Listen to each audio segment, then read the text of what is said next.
ESP, the ability to know all truths in existence, past, present, and future. ESP has been used by government intelligence agencies for decades, speaking to the accuracy and importance of such skills. But should these innate psychic abilities that exist within all of us be taught and developed by all of us? Or are there certain pitfalls and dangers in opening the doors of perception that should perhaps otherwise remain closed? Consider these things and more on this episode of The Supernatural Explorer.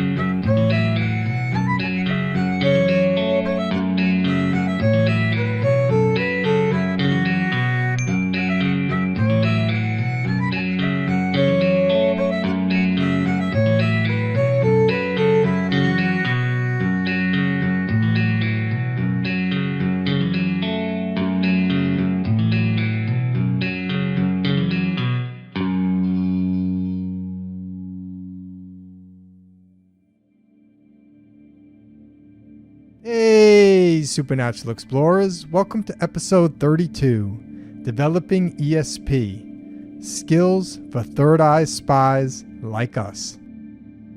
With my last two shows talking about telepathy and remote viewing, I was thrilled to come across the documentary-type movie Third Eye Spies again. I say again because I had originally heard about the movie over a year ago on another podcast, no doubt, when I was just starting to think about creating my own supernatural podcast. I think at the time I heard about it, I either had to buy it or rent it to watch, and since I already had so many other things I was looking into, I decided I'd table it and return to it another time. Well, that time was last Saturday when I just happened to see that it was available and free on Amazon Prime. The description of Third Eye Spies says, "For more than 20 years, the CIA studied psychic abilities for use in their top-secret spy program. With previously classified details about ESP now finally coming to light, there can be no more secrets." It features big names like Russell Targ, Uri Geller, etc., and other originators and participants in the programs that are surely still alive in one form or another today. They talk in detail about how the remote viewing program was created out of the Stanford Research Institute in California in the early 70s to supply information to various intelligence agencies within the government. And I won't spoil it, but I will say that if you watch it, you will have zero doubt that not only is ESP real and extremely accurate when practiced, but that it is an innate ability in all of us. And that's the part that resonated with me the most. A quick example from the movie on how amazing and accurate remote viewing is. Ingo Swann, one of the more famous remote viewers featured in the film, who is now living in spirit, saw and drew rings around Jupiter before anyone else knew they existed, and just months before actual pictures were taken, proving he was correct.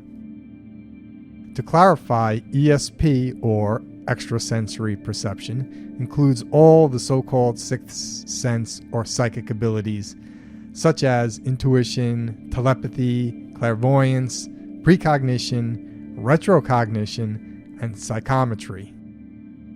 The last two, retrocognition and psychometry, are related in that you are able to know things about the past, the latter through physical contact with an object. For example, one could hold, say, an old carved stone or crystal arrowhead in their hand and get information about who made it, from what tribe, where, who used it, what animals were killed with it, and any and all related information.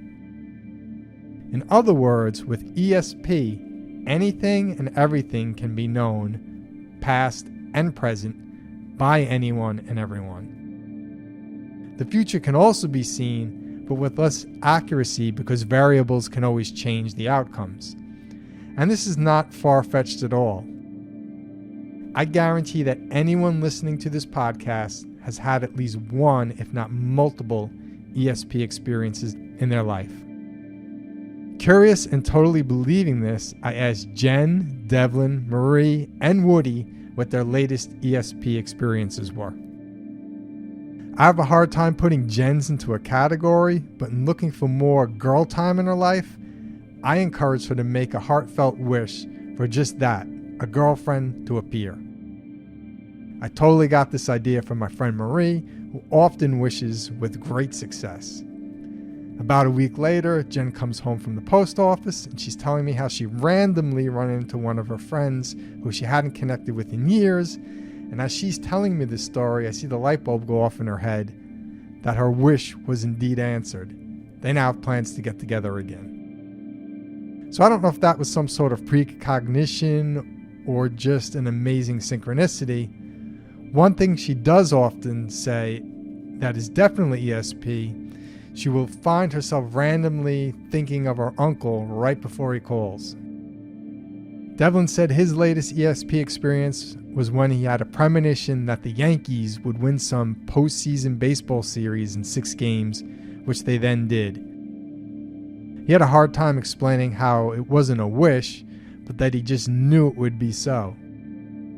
And years before that, he remembers waking one morning knowing that a couple had just broken up the night before. This was all before social media and people posting about their lives everywhere. He had no way to otherwise know the news that he then, later that day, found out was indeed true. With Marie, who I often refer to as my very intuitive friend, her first response was, "Which one?" with a hysterical, laughing, crying emoji face. Crazy, paranormal, supernatural stuff happens to her all the time, and I imagine she'd be a prime candidate for remote viewing or any ESP program for that matter. For Woody, it was during our Pandemonium night trip, while at the edge of the Pioneer Cemetery, the time he unmistakably felt a spirit move through him in waves of energy. And since ESP includes telepathy, my latest experience was just the other day. I was sitting outside and a really cool looking neon green and yellow fly was zipping by. It then suddenly stopped in front of me and was looking right at me, hovering perfectly still like a little hummingbird. It seemed obvious it was curious about me, so I imagined myself connecting with it. I telepathically invited this colorful, cool little fly to land on a very specific spot on my left arm. After sending out this invitation with well wishes for about 30 seconds, it turned and tried landing on that exact spot. I said tried because the hairs on my arm were bigger than it was, and it couldn't figure out how to negotiate them, how to land past them, and it didn't seem to want to land on them. This cute, determined little guy backed away and retried to land on the spot on my arm about 8 to 10 times until it finally flew off. I thought that was very cool. Anyway, knowing ESP is an innate ability in all of us. I wondered first and foremost about how it could be developed, then if it should be developed, then what would it mean for all of us if we did develop these skills more. Let's start with the should part first. Should ESP be developed? Why do I even ask this question? I don't think I would have asked it a few weeks ago, but that was before listening to Dr. Stephen Greer's talk on remote viewing that I touched on last episode. He basically said that if one develops these skills without also developing their consciousness, there can be negative repercussions. He said that some government programs are taught this way, with the focus on just the skills. He went on to say, and I quote, "I remember the head of Army Intelligence telling me about taking a bunch of his guys through the course. However, so many of them ended up having mental breakdowns, committing suicide, becoming alcoholics, etc. So should ESP be developed?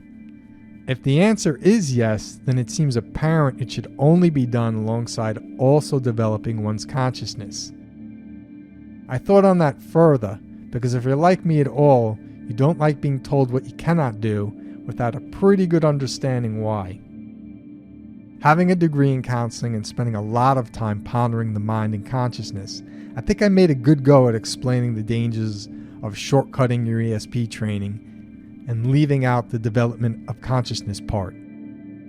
This reminds me of a book idea I had decades ago, probably while I was going through my counselor training and focusing a lot on my personal growth, especially my consciousness. I thought an interesting story might be if the government had developed a drug, a type of truth serum, that had the unfortunate side effect of making the subconscious mind fully conscious. So as the drug takes hold and people start spilling all their truths, simultaneously their subconscious minds would start opening up and spilling all its truths into the person's consciousness. Truths they may not be ready to face at all. Further, some terrorist gets a hold of this drug and puts it in the water system of a major city that goes fully conscious overnight. The idea was to explore what would that look like. What would the repercussions be? Would people go insane before they were able to eventually embrace the actual truth? Why might people go insane? Why might people who otherwise don't know certain things have mental breakdowns, commit suicide, or become alcoholics after having truths revealed to them? Truths that they are obviously not prepared to face? The same reason why we have a subconscious mind in the first place, why things are held from our own consciousness. It's because at different points in our lives we are not ready to face certain things. There is a natural developmental process of internal truths being brought to light, processed, and assimilated that cannot be circumvented without consequences.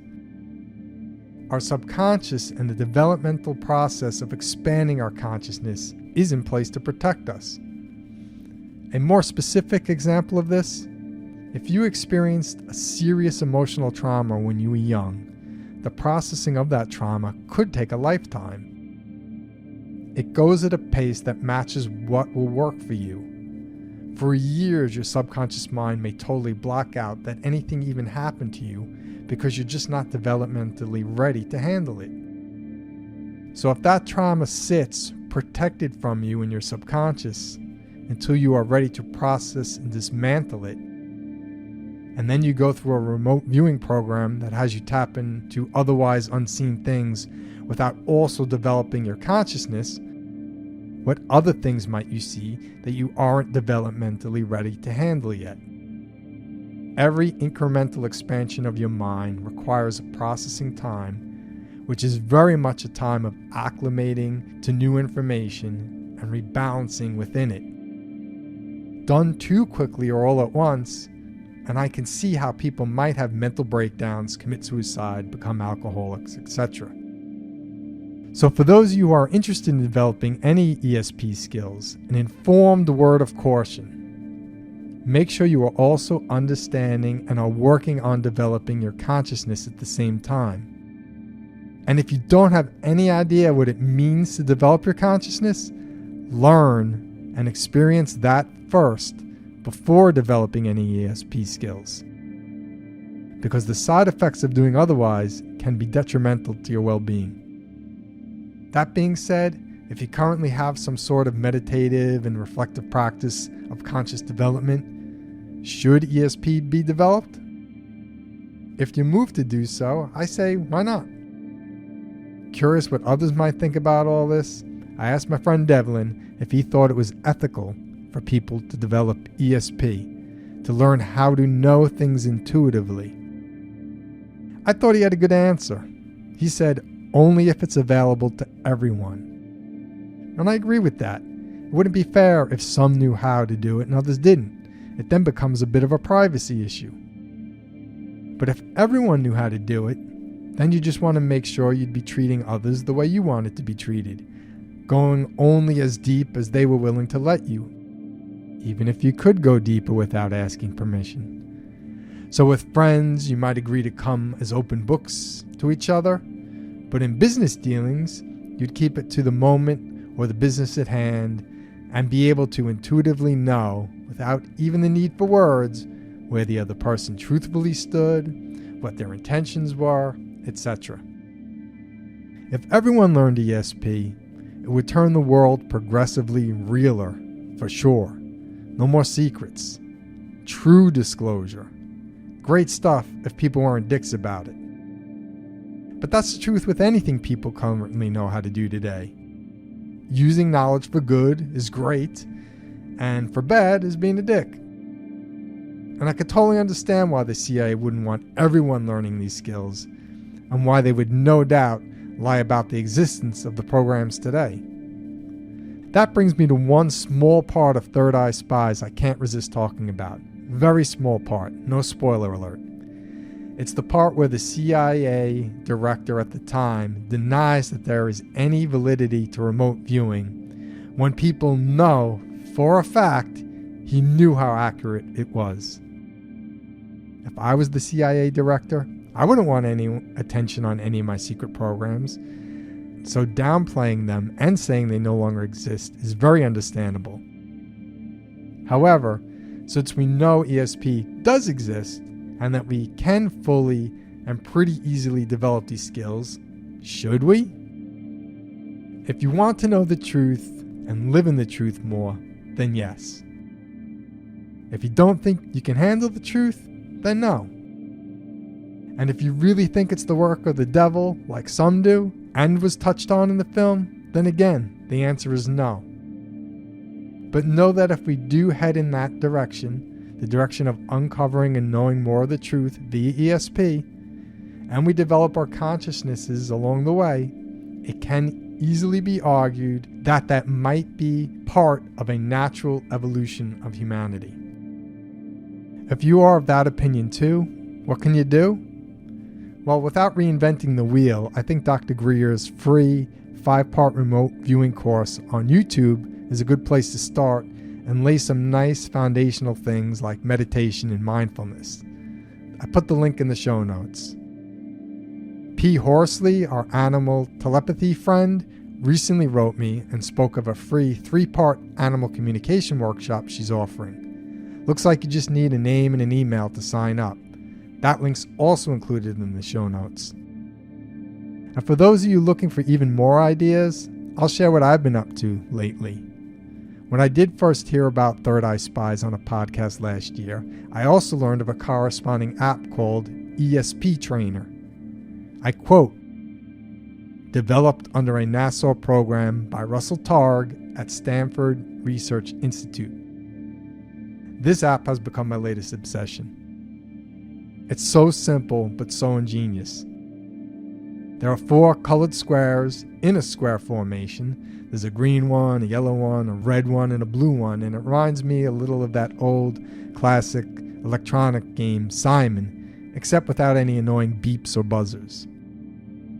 With the ESP app, only one of the squares has a picture behind it.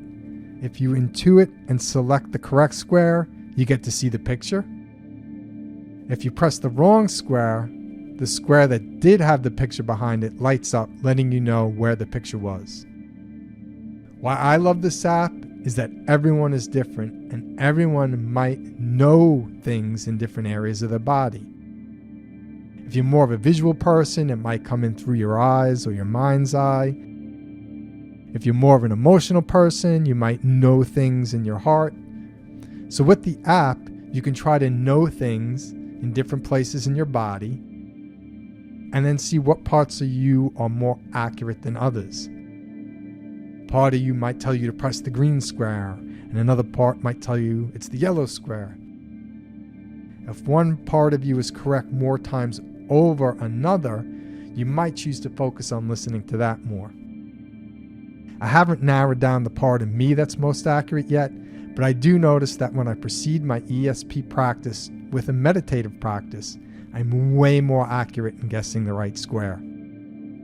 If I don't meditate beforehand, I can get like 7-8 guesses wrong in a row, which is worse than the odds of guessing 1 in every 4 right.